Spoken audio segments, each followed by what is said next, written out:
Okay, water he is always there, but he has power only for 6 hours, and out of that 15 minutes is sufficient for this polyhouse. Okay. So, and why do you use drip irrigation and not another technology? అది drip అయితే ఇక్కడనే ఉంటుంది దీనికి అక్కడ పోదన్నమాట అది.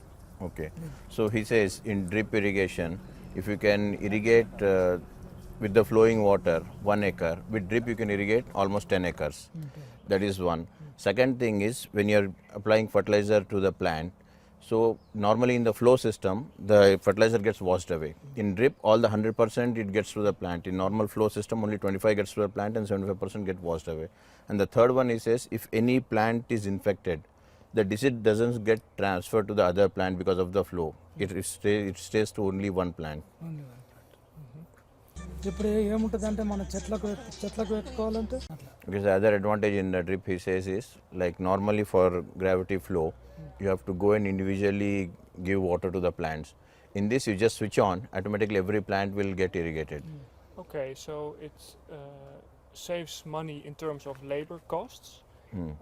But what about maintenance of the system?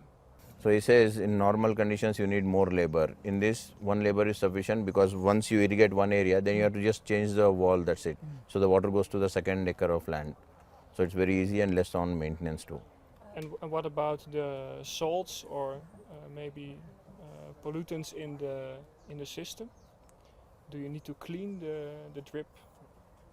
Okay, this has a filter in the very beginning of the system, so it protects the entire drip system from that.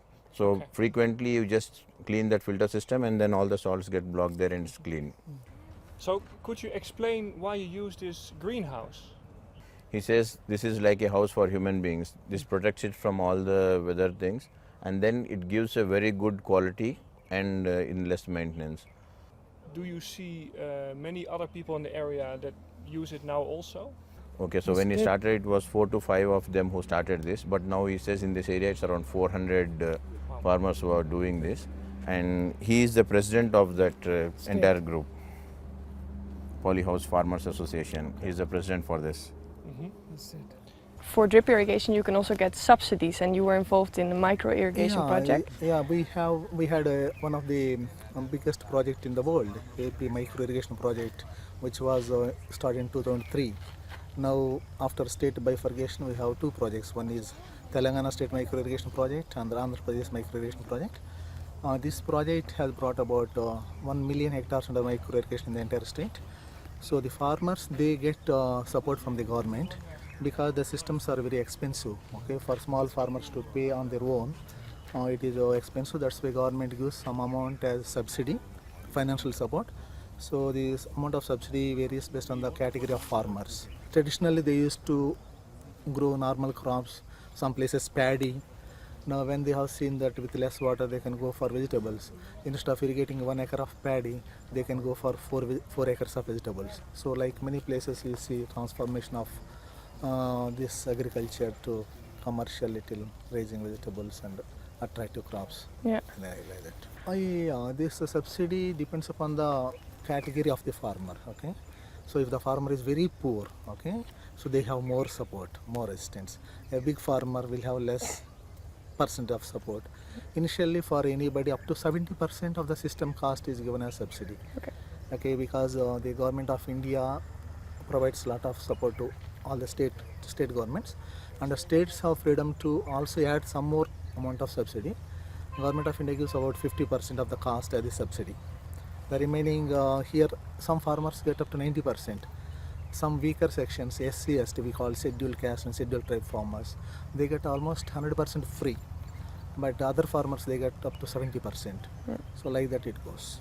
So we have experience that even a farmer having 1 acre is also using the drip systems today. So even if he has half acre also he can approach the government. They are entitled. We have mandate also.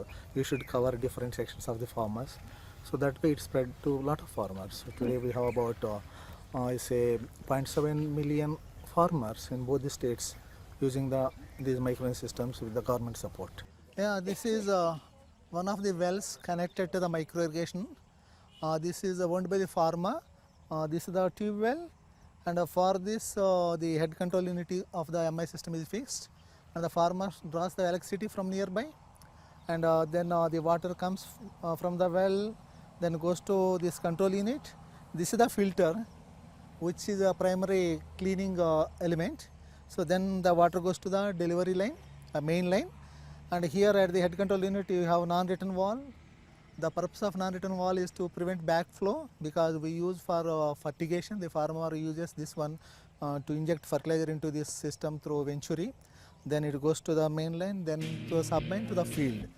So this is even when the system is supplied by the government, here it is labeled also. What is the sanction number, in which year, this is the project name also.